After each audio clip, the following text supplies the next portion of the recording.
When I wrote The Velvet Rage, I wanted to cut to the core of what it's like to live with a secret that makes you believe that you're fundamentally unlovable. And that came out of my experience as a gay man, as a therapist that works with a lot of gay men.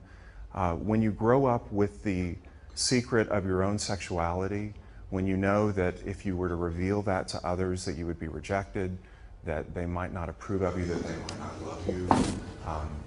And then long after you come out of the closet and you become comfortable with that, there's this ingrained, hardcore belief that there's something about me that is fundamentally flawed,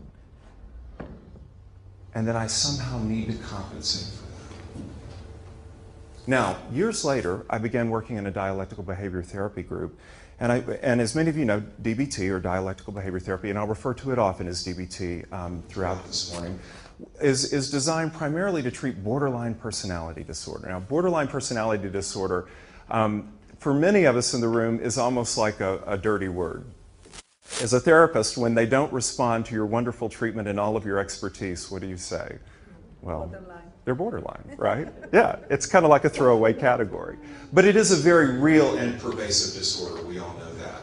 And as I began working with many of the folks that were coming into a DBT program, many of which do fit the full criteria for personality disorder, and many which do not but have certain traits, I found that they had the same experience that I did. They weren't necessarily gay.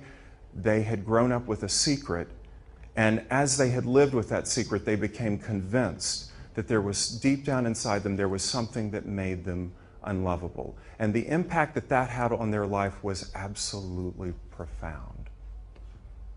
So today, that's what we're going to talk about with shame-based trauma. Let me talk with you about a couple of the questions that come up for many of our clients.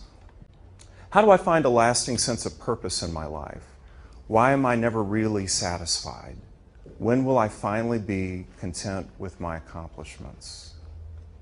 Why do I eventually get dissatisfied with most all of my relationships? How do I find the courage to be my own person? Why am I so sensitive to criticism? Will I ever find lasting joy and passion? There's currently no diagnostic category that clearly captures the essence of this, and yet all of us in this room know that most of the folks coming in for treatment are struggling with these very issues. They may be associated with depression, they may be associated with PTSD, they may be associated with a personality disorder, but those don't clearly capture what's happening here. Instead, what we see is chronic dissatisfaction, a lack of meaning and purpose and direction, and hypersensitivity to invalidation. These are some of the characteristics of shame-based trauma, an inability to maintain lasting and fulfilling relationships. All right, so let me take you back. Most of you know this, but I want to take you back really to what I'm going to call Psych 101. We need to get a little bit of an understanding about basic emotions. There's been a lot that's been written about emotions. Many of you know that in the room, but it's good to review it because it will set the stage for how we're going to talk about shame and the impact that shame has on our life. First of all, what we know about most of the research is that there really are just 5 basic emotions.